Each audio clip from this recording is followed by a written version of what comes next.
podcasting. We were talking on the phone the other day. It was a fun combo. And you said something, and I just kind of giggled and said, that's going to be the pod topic. We're talking about toughness and the game of basketball and the way it used to be played. And we're talking a little bit of old school throwback players, Bird and, Parrish and DJ and that old Celtics team that was pretty ridiculously good. Danny Ainge was on that sucker. They were a tough team. McHale. And then you had on the flip side, the West Coast, they were just as tough. They just were prettier looking. Lakers. Yeah. They were pretty. Yeah. But they were also tough. I mean, there was nothing limp noodle about that team. I mean, Byron Scott and Cooper. I mean, AC Green. Those are some pretty gritty players. Kareem. Not to mention Magic. Kind of Byron Scott. Did I already mention? Yeah. Yeah. They're fantastic. Physical teams. And now you watch today's game. And we're not going hoops on this because you did say something that I found funny. But you watch today's game and it's like they have maybe a bruise somewhere in the vicinity of their body, and they're sitting out for 3.5 games, and it's the playoffs. Yeah. No, and you listen to my favorite show is the Inside the NBA show. I don't know if you've, and those guys are old school, Charles and Shaq and those guys, and maybe even Kenny. Kenny's a little bit softer than them, but they definitely have mentalities of these guys. There's a disconnect between the new guard and the old guard, and I would even say, it's now 3 generationals deep, because now you've got your KDs and LeBrons. They're at the end of their career, and then your Anthony Edwards, now these new guys. But then there's that old guard of Shaq and Stockton and all those guys. Yeah, and Barkley and Shaq and Kobe. KD's been at those guys for a long time because of the way they talk about the game right now, and they don't respect the toughness that is not shown right now. So, yeah. Well, there isn't much toughness shown right now. I mean, now all of a sudden you're getting – and I believe that it's the participation award generation that's coming in there. I mean, when I had to do swim team growing up, probably because my mom wanted to wear me out before the beginning of every summer day or something. And me and my little brothers, I mean, I weighed 34 pounds, and I'm wearing a skimpy Speedo at 5:30 in the morning, and I'm not very good at swimming, like competitively. And when I lost in the meets, I didn't get a ribbon.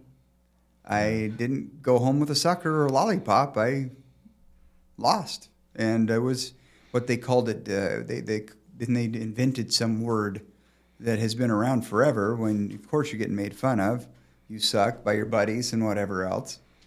But then they made up this word called shame. No, don't shame that person. And then they give them a lollipop or a participation award, and which is not worth the paper it's written on or the ribbon it's printed on.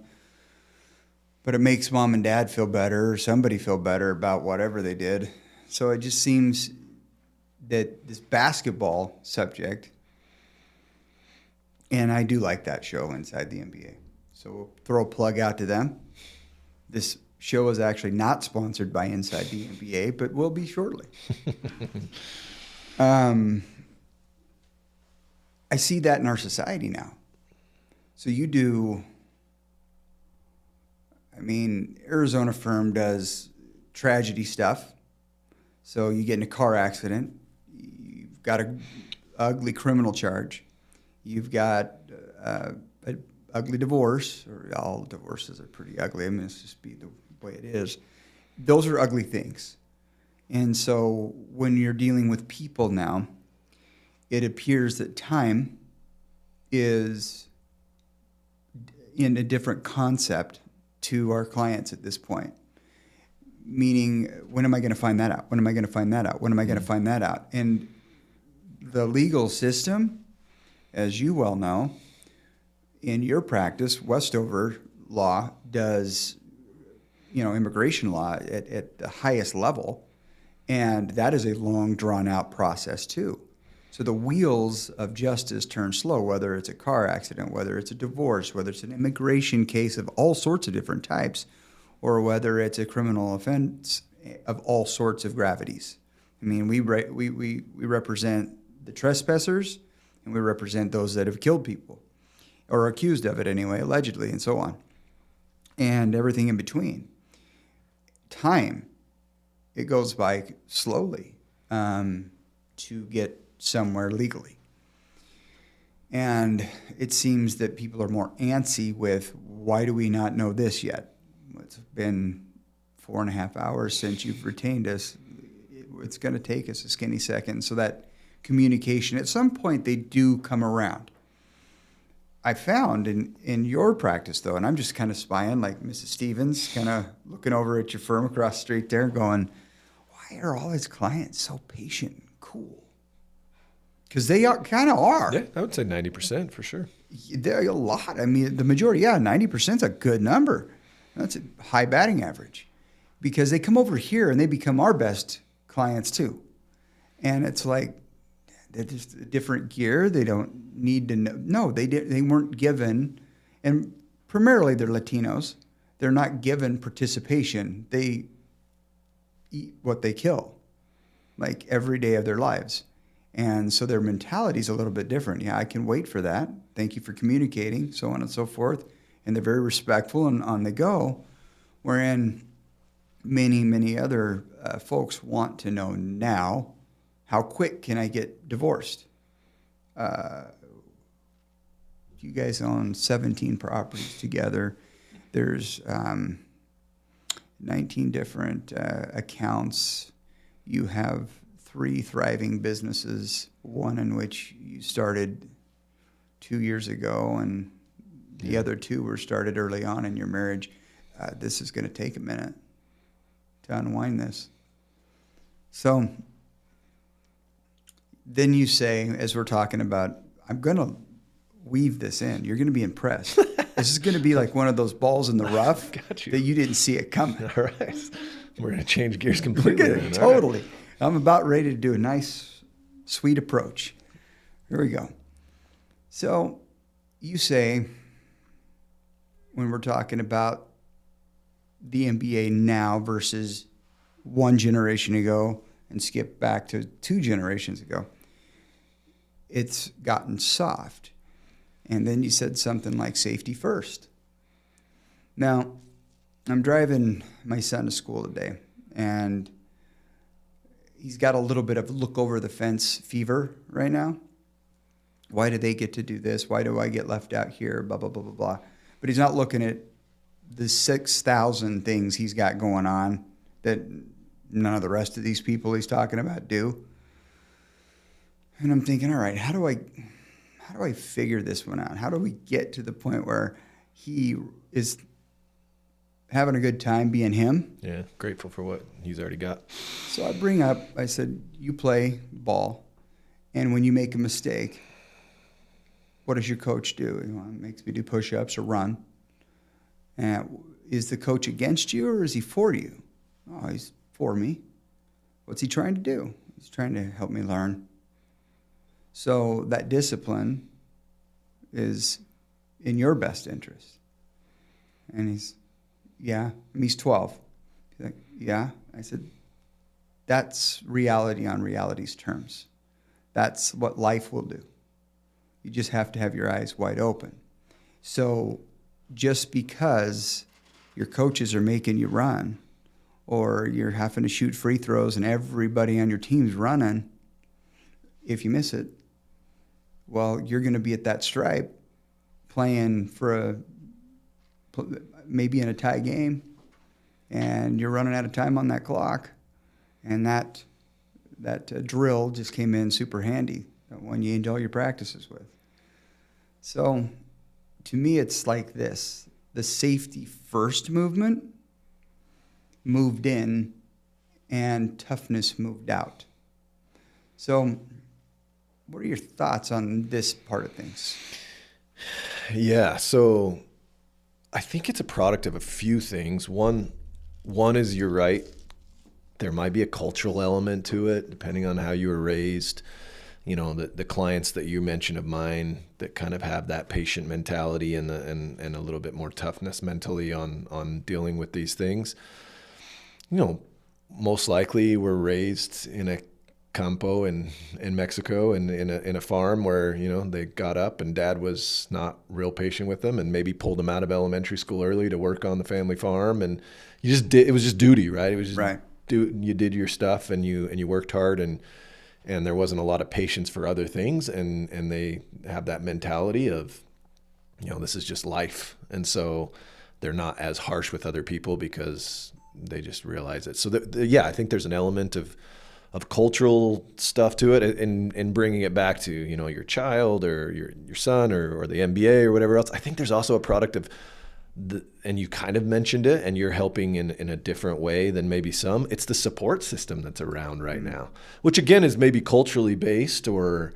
in a certain way, maybe not, racially or what country you come from, but just who you surround yourself by. And the parents have now become soft as well. And the mama bears are so fiery now and right. papa bears too, maybe, as to protecting their kids' feelings. And that's tough. Like I said, we talked about before, I coach competitive basketball on a club level nationally and locally in high school and junior high.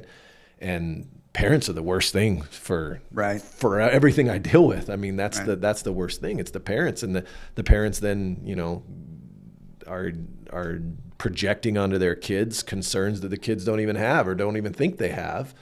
And because we're surrounding, and so these MBA guys are surrounding themselves with agents, insurance companies that are saying, dude, if you've got a knee ailment, we're not, take time off. Like there's just an element of you don't do that and you don't play through hurt anymore because it could jeopardize your contract next year. And the guys before didn't care about that. Right. They didn't play for tomorrow. They played and their for coaches right didn't now. allow them to do that. The NBA was and everybody else toughness was that celebrated. Way. Yeah.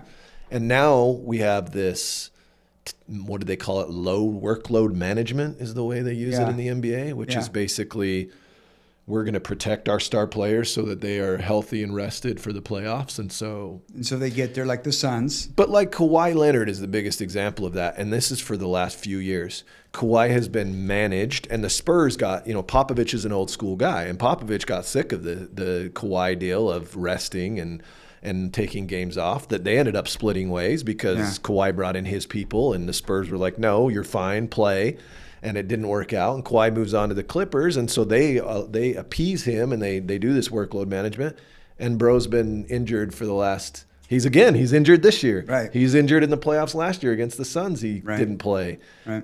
So he's a prime example of that toughness isn't working, and it's costing him a reputation. And so as far as in general, I think maybe who you surround yourself with, and that's all culturally based. Like I said, maybe not, racially motivated necessarily, and it can be, but more just a culture of how we treat our kids nowadays. Yeah, I don't really feel like it's racial in its origin. I feel like we've gotten to the point where my other son, that's tall and the best ball player on his team, unfortunately, so they're not going to be very good. And he's coming along. And it looks like, okay, he's got a little bit of talent and to be built on, and he's on this poor team, this really young and inexperienced and not a very good team, and he's playing over in Roots Hoops still. I told you about that, and we're about to, put him back, put him onto something a little bit more competitive, as you suggested, and so he's struggling with this not so good team. And I'm riding it like, then win with him. Yeah. Win with him. And so he's going for every ball. I mean, he's all over. And so they finally won. And they won in large part because of a pretty good size effort that he made. And that was awesome. And I said, I'm proud of you. But I was proud of you before, when you're giving it everything you had and not winning. So just keep it up, because I would like to teach him resilience. I'd like to teach him that there's much to be learned from a loss, and there's not much to be gained from a W. You got to learn from both of them.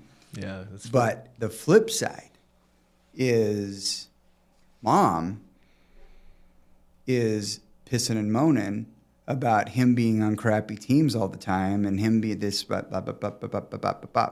And she's part of your problem when you're coaching the club ball is these parents think you know best, or they know best, and they're going to bat for their kid, but they're really doing them a disservice. There's no toughness. We've got a cute camera crew today. Do you have the internet there, Paige? I do. Can you look up the Scout motto? See if that comes out. Boy Scout motto or something like that. And while she's doing that, it's interesting because this is a funny topic and apropos I got a phone call from my little sister, my baby sister. She's 5 years younger than me, so she's the baby in the family. And she has 2 twin boys, and they are hyper athletic. They're in 4th grade. And they've been in club soccer and really excelled. And they're now been asked to play on a club basketball team. And she was dealing with a kind of a concern that she called me with. And because I've been through this, and she, to her credit, is not prideful enough not to come to Big Brother for a lot of questions about parenting. I've been through this. I got 4 teenagers, whatever else. And she's got a son that's had similar issues as my oldest son with some emotional anxieties and different things like that. And he's one of these athletes. And she said that he wants to quit the club basketball team because they're not winning, and he's used to winning all the games. And so he wants to go back to rec league because he wants to win. Mm-hmm. And she's trying to explain to him that that's not doing you any good to win by 30 points and not get better and whatever else. So there was that part of it. She's okay with that. But what she came to me for advice is that they had a game where, because he wasn't making shots or because the competition had gotten so much higher, he wasn't excelling like he used to, and he was crying. So he was getting emotionally, and he tends to be that way. And she knows what he's dealing with, but this is a new coach. His soccer coach knows how to deal with him, separates him, hey, breathe, whatever. But this coach was like, and nothing wrong with what the coach was doing. He was like, look, we don't cry. Like, we lose, and we lose with class, and we don't cry about it. And this, like, we're going to lose, and you need to learn how to deal with it. And kind of pointing him out that, hey, we don't do this. And that was exacerbating the problem. Tom Hanks style. So she asked me, do I go to the coach and say, hey, totally understand, nothing you've done wrong, but let me give you some background on him. Maybe if you do this, maybe if you do that, he'll handle this better. He's also, it's not just basketball. He's had testing this week, and he tends to get emotional about things that he's, dealing with, stress and whatever else. And I was like, you absolutely have the right to do that. However, he's in 4th grade, so he's right on that verge of needing to learn some life lessons on his own and deal with different adult figures and how they deal with things. And I said, I don't think the coach did anything wrong. He's not screaming at your kid. Do you feel like you need to protect him because he's being harmed in some way? Well, no. Okay. Well, then you need to take the idea, or you need to kind of look at it and analyze, okay, is it time for me to step in and protect my son because I don't want him to get the reputation with the coach as a crybaby? Because that's essentially what you're doing. You're kind of protecting yourself because you don't want... It's a good stop. Yeah, you don't want the shame of, hey, I don't want him to be recognized as the crybaby. Right. Or you talk to him separately and say, okay, this coach is not real happy with the crying thing, so you've got to either figure it out or figure some strategy with him. You go to the coach and say, hey, when I'm feeling like this, if you'll just give me 10 seconds, I'm cool. But leave it up to him, and you kind of stay out of it. And if you feel like you're getting to the point where he's losing the love for the game because of what the coach is doing, then maybe step aside because you don't want to lose the game. Right. But otherwise, you may just want to let this play out and not continuously accommodate.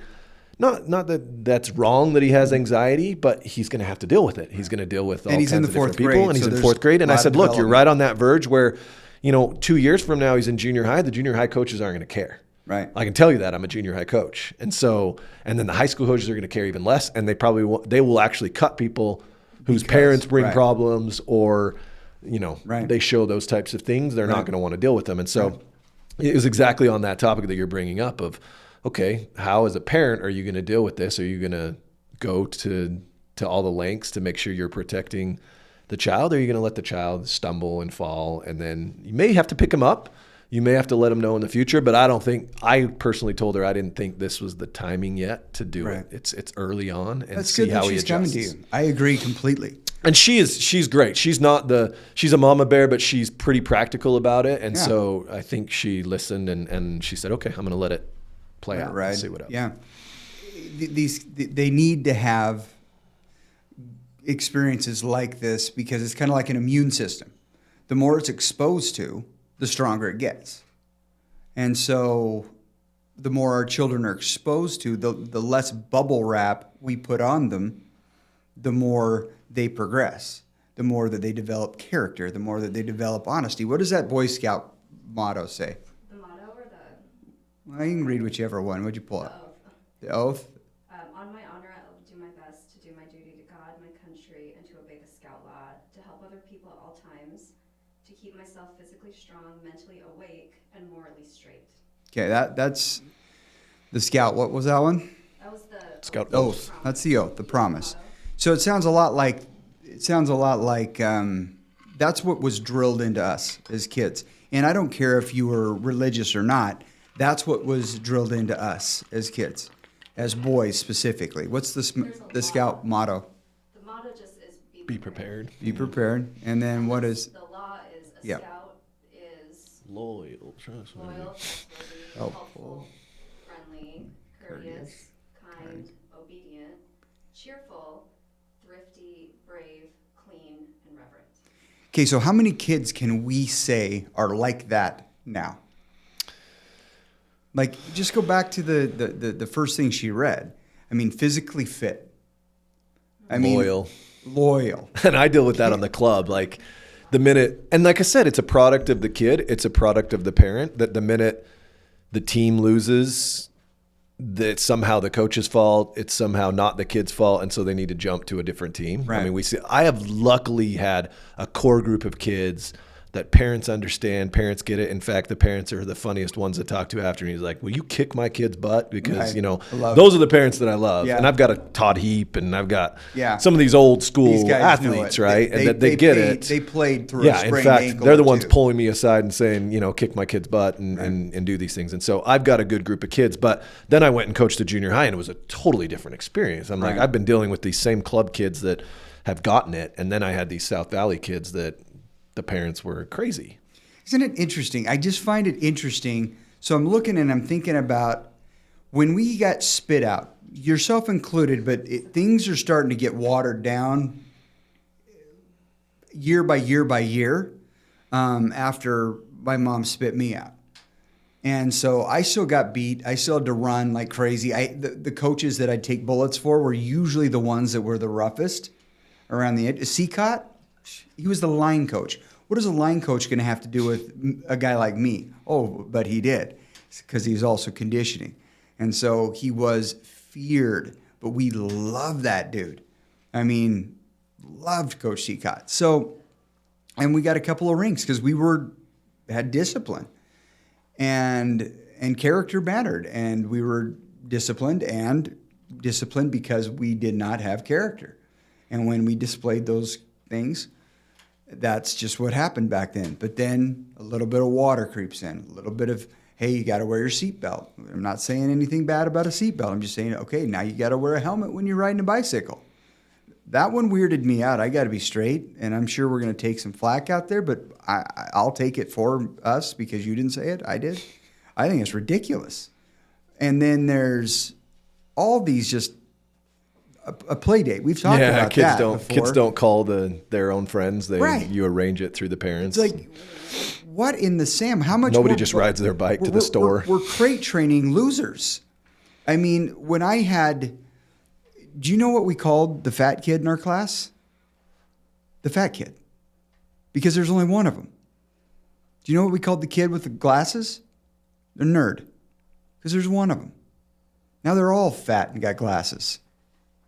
And look, I know that this soft world we live in, people out there are struggling in this soft world we live in.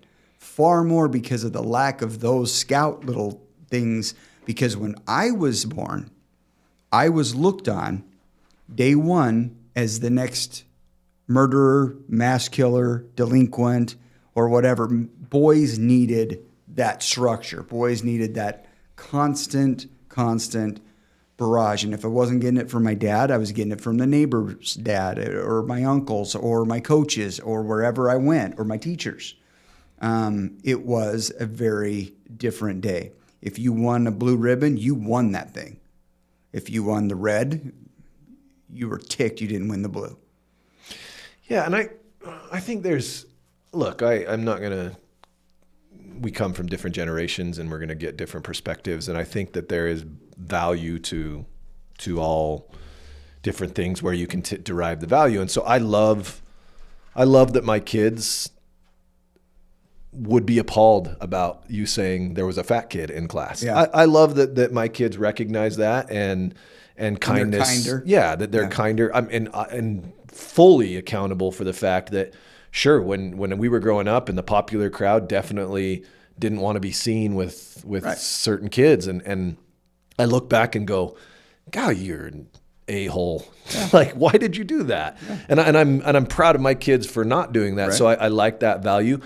Well, I think, and this is just Jesse's opinion, I think where the toughness, the mental toughness sometimes is a big failure in this new generation is the exact word that I just said. There is a fear, such a great fear of failure that we don't want to even recognize that it exists. And if they do, it wasn't their fault or it was a culprit of something else. So that's where I feel like the source is that parents don't want to see themselves fail. And if their kid does something, it's a failure on them. The kid doesn't want to fail because they're afraid of disappointing the parent or, just don't understand that failure is a part of life and we learn from it and we grow from it. So I like that failure breeds, in my opinion, a learning experience. Absolutely. A loss is a learning experience. A win is also a learning experience. I always found that the championship teams I was able to be part of, we would watch our wins and dissect them as much as our losses, which were rare, granted, but we would dissect those as well. But we would dissect the crap out of our wins, hence we didn't have very many losses to dissect. We're still trying to get better and better and better. So when I say the fat kid, what I meant by that, though, is I'm isolating everybody. That was the one different kid. And frankly, probably the coolest one in the class most of the time. And we all were buddies and, down the line in high school and all the way throughout. So it kind of sounds more cruel than it was. Right. If that makes sense. Or at least in our heads. In our heads, it sounds more cruel than it was. But now you have kids that don't get off the couch, kids that can't get off their electronics, kids that are getting diagnosed with diabetes in 28 seconds into their lives. We've got a problem ADHD out there, through the roof. Right. We've got psychotropic medication getting passed around like it's Quaaludes in baseball in the 70s. And so what I'm sitting here thinking is okay, stop. Let's pause. Because what you're saying, I agree with 100%. What I'm saying is a little bit harsh, so I get that. But what you're saying is let them fail sometimes. Let them learn from that. Let them, scrape their knee because they were Let the teacher yell at them one day. They deal with, I had crappy teachers. I had a 6th grade teacher that I despised, and I thought she was the meanest person in the world. And my mom, to her credit, just let the year go by. And she tells me, and whether I'll admit it or not, that was the most learning I did throughout my elementary school. May have been. Because this teacher wouldn't take my lazy attitude and made me do things. And to me, I hated that.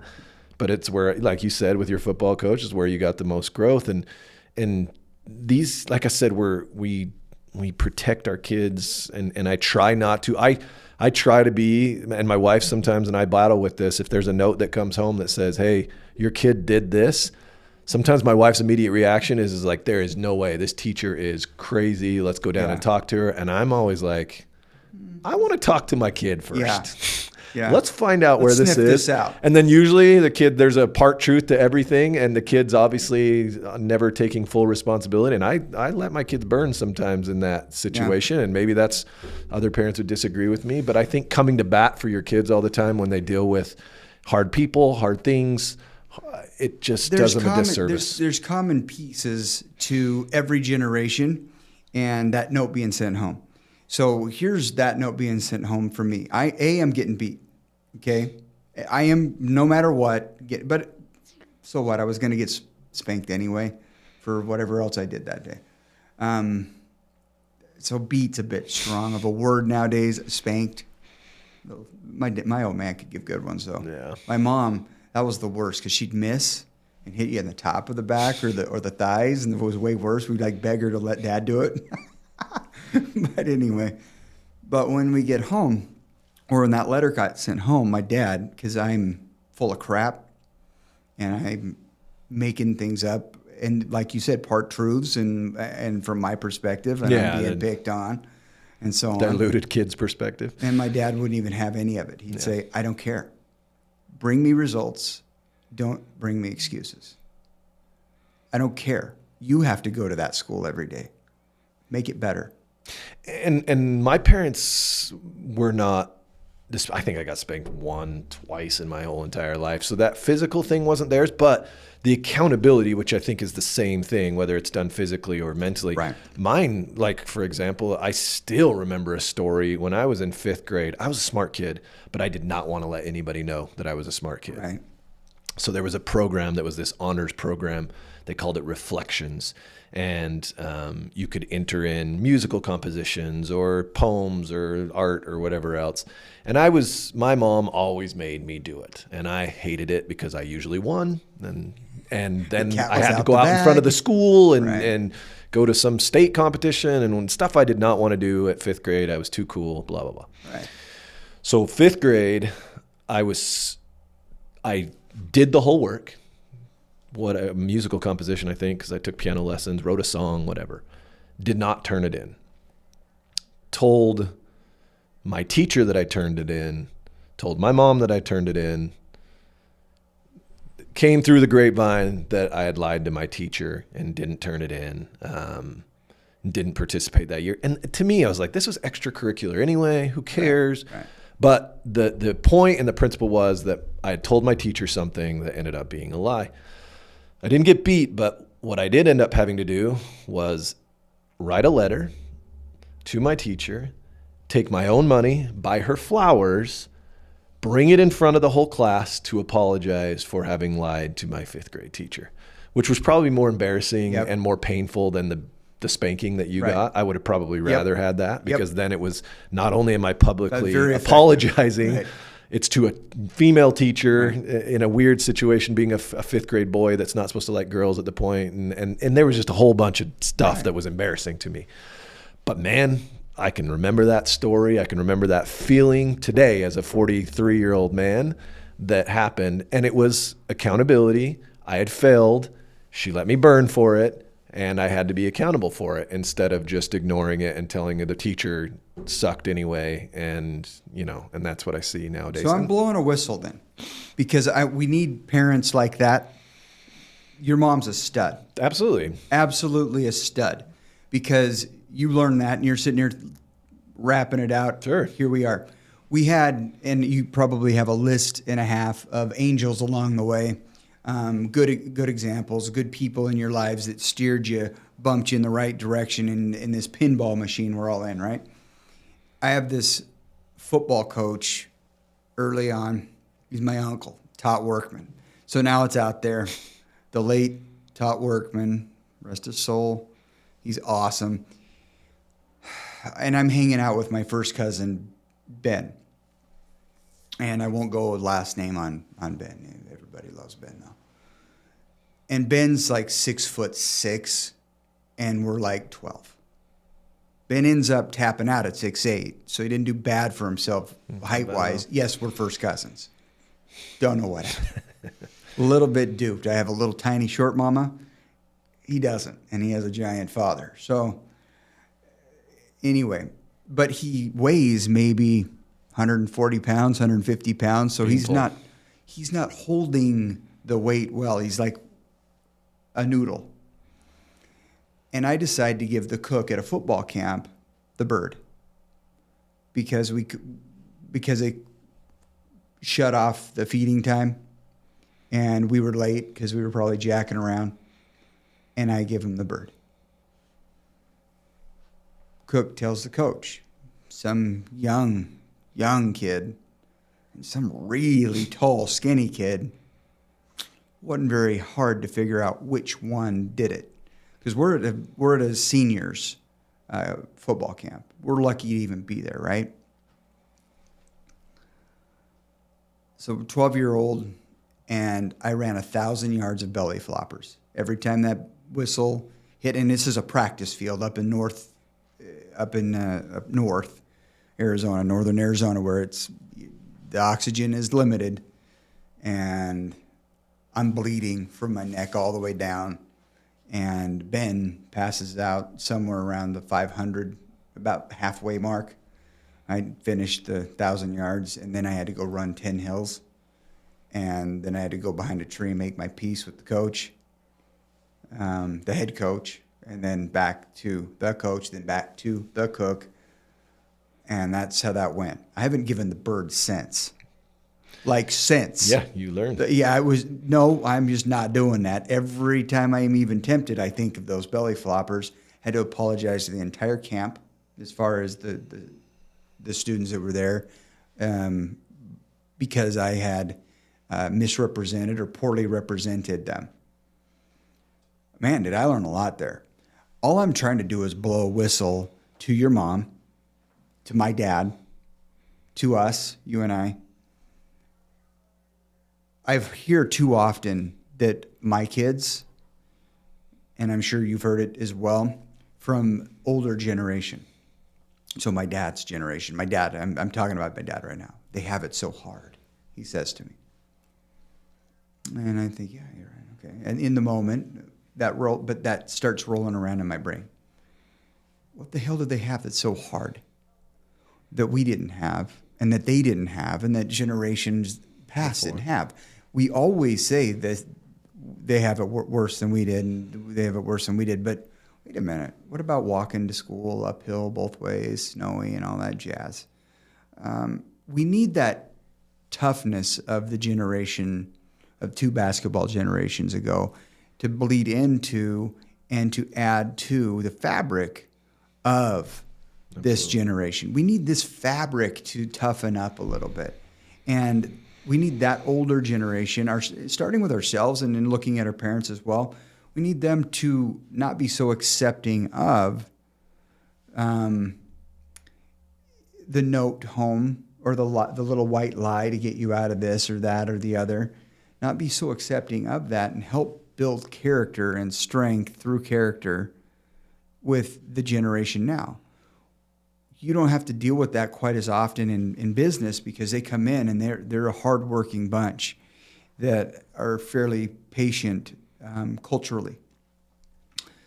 Here, we have very impatient clients sometimes. And when we are able to throttle up and really do some good, when someone's really facing a really rough situation criminally and it's going to affect their entire family, maybe their entire future, okay? That's not good. But the first thing we tell them is you got to switch out your friends. You got to switch out your group of friends. Here, you've got mom, aunt, dad, uncle.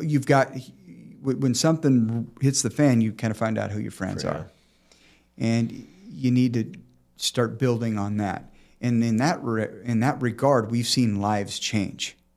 You need to keep your hands busy. You need to be busy doing something good, contributing to yourself, and therefore contributing to society and so on. I think that we've gotten too apologetic for the fear of failure. I think we've gotten too apathetic. And I think we need to be more like your mom made you do, and what you're carrying that torch on too. I'm trying my best. And it's hard. Like I said, there's some validity to this generation's different, and you have to adapt. Like I said, and I think they're smart. They're smart. They're inquisitive. They're, whether we like it or not, and whether it's a product of something that's happened, food, technology, whatever there is, and I deal with it on a really intimate level. The mental anxiety and mental illness is more prevalent than either we recognized or wanted to acknowledge in times past. And so there's some sensitivity that I have as a dad on that I have to be careful with. So look, it's my parents had it tough. We have it tough in a totally different way. Yeah. I would love to bring all of the values and characteristics that my parents, raised me in a certain way. But then I have, a sister that may not feel the same way that I feel about how I was raised. And some things were more traumatic to her that my parents did and nothing. Yeah. And so it's so individualized, and it's give yourself some grace as a parent. But yeah, absolutely. There is some absolute, and I fully agree 100%. The accountability of what our kids do, what we do. No, it's such a pet peeve of mine. And I've said it on other podcasts. It is just the number one character trait that I look for is whether somebody's going to become accountable for something. Looks like one of our cameras died. Did our whole thing die? This one still works no matter what. Accountability. And then, that what we just talked about on this one, we haven't talked about before, just the fear of failing and learning and doing that and letting our kids fail and letting them learn from it, supporting them through that failure, but maybe some hard lessons where they have to be accountable for that failure. And I hesitate to rename failure a learning experience.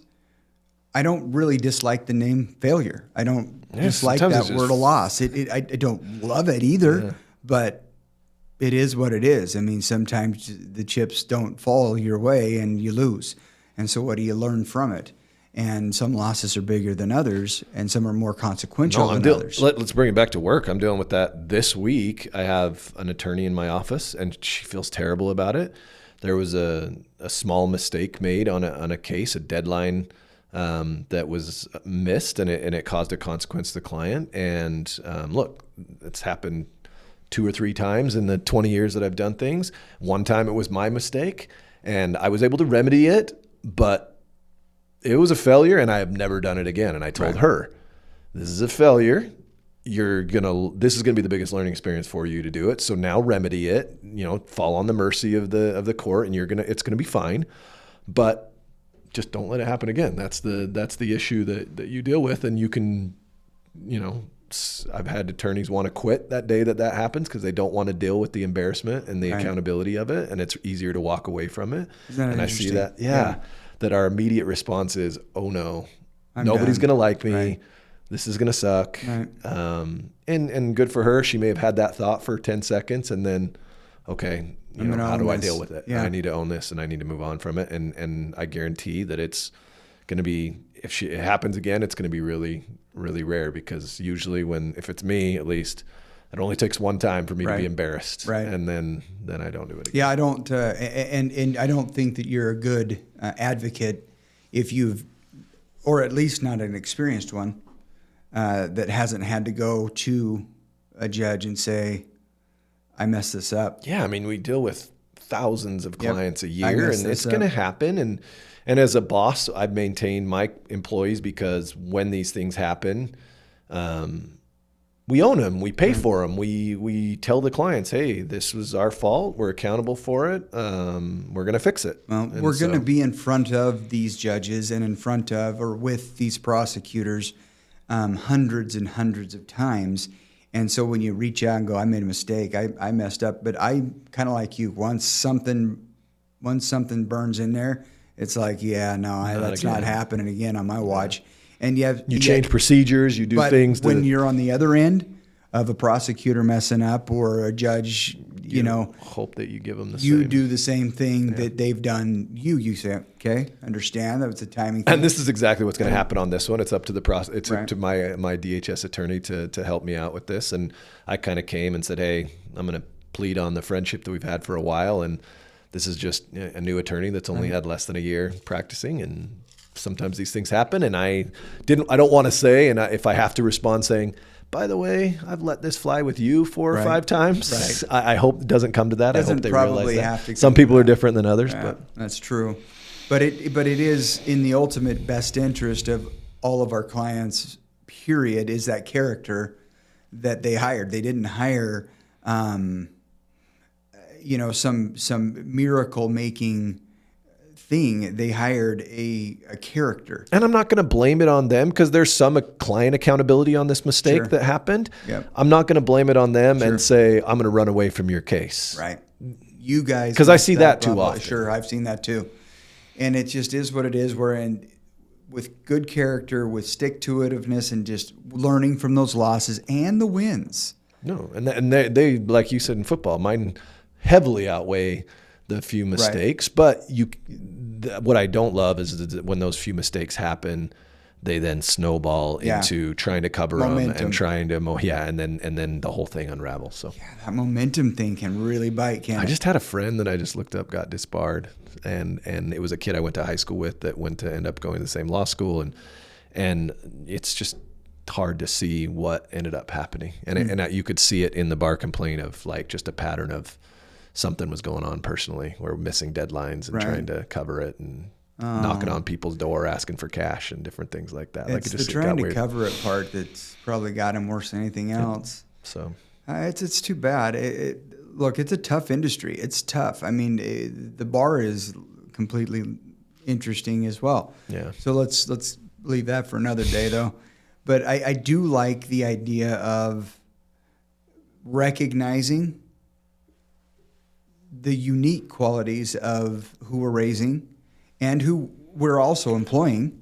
Yeah. I mean, heck, we've got fathers to a staff as well. Right. And who we're employing and who and what we can learn from them and what they excel in. And frankly, also add some callous to their craft, add some hills to their voyage, because the reality here is the hills are reality on reality's terms. They're there anyway. And so this younger attorney that learned this lesson could have been probably worth more than an entire year of law school. Yeah, with one mistake, for sure. Mistake. I mean, that's the whole analogy of the refiner's fire, right? The gold's made by clearing those impurities and burning it, right? Yeah. And so making it hot. So yeah, sometimes that's how we get better. Let's make it hot. Yeah, got it. That's Sometimes and you'd like to avoid it, but when it happens, Let's get deal a with t-shirt. it. Let's make it hot. That way you can win that golf tournament next year. Let's get hot. Yeah, I need it.